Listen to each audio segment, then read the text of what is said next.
नाशिक तलवारबाजी association, दुधारे sports foundation आणि मराठा सेवा संघाच्या वतीनं 8वी ओपन मिशन तलवारबाजी चॅम्पियनशिप स्पर्धेचं आयोजन करण्यात आलं होतं। बळी मंदिराजवळील शुभमंगल सभागृहात राजमाता जिजाऊ जयंतीनिमित्त होणाऱ्या या राज्यस्तरीय स्पर्धेत 14 वर्षांखालील स्पर्धक सहभागी झाले होते। टोकियो ऑलिम्पिक निरीक्षक अशोक दुधारे यांच्या मार्गदर्शनाखाली झालेल्या या स्पर्धेचा पारितोषिक वितरण समारंभ क्रीडा मार्गदर्शक आनंद खरे, शशांक वझे, जय शर्मा, राहुल फडोळ, कैलास कणखरे आदींच्या हस्ते करण्यात आला।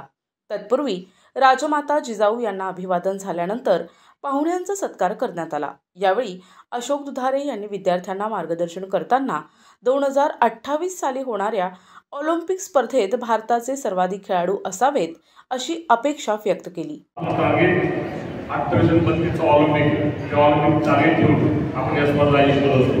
यातून प्रोत्साहन मिळवून जास्तीत जास्त संधी मिळावी, खेळाची संधी मिळावी यासाठी या स्पर्धा असतात। आता आपल्यासाठी एक सगळ्यात आनंदाची बाब ही की मार्चच्या शेवटी 27 मार्चपासून वॉर्सॉ पोलंड या ठिकाणी 9 वर्षातील, 11 वर्षातील, 13 वर्षातील आणि 15 वर्षातील मुलांसाठी जागतिक स्पर्धा आहे।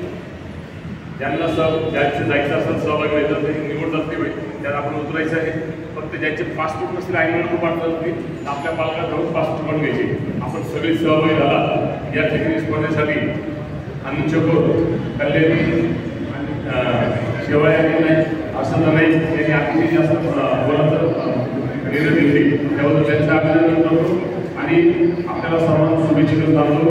मान्यवर पाहुण्यांच्या हस्ते स्पर्धेत विशेष प्रावीण्य मिळविलेल्या खेळाडूंना कांस्य पदक, रौप्य आणि सुवर्ण पदक देऊन मेडल्स, प्रमाणपत्र देऊन सन्मानित करण्यात आले।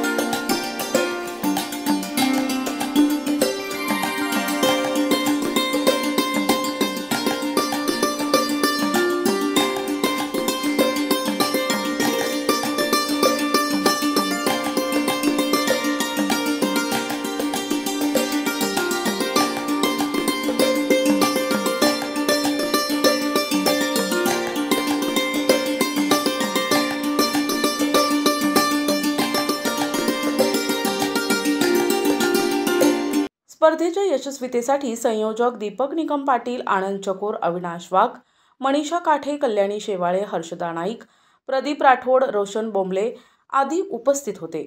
मनोहर गायकवाड, दिशा न्यूज, नाशिक।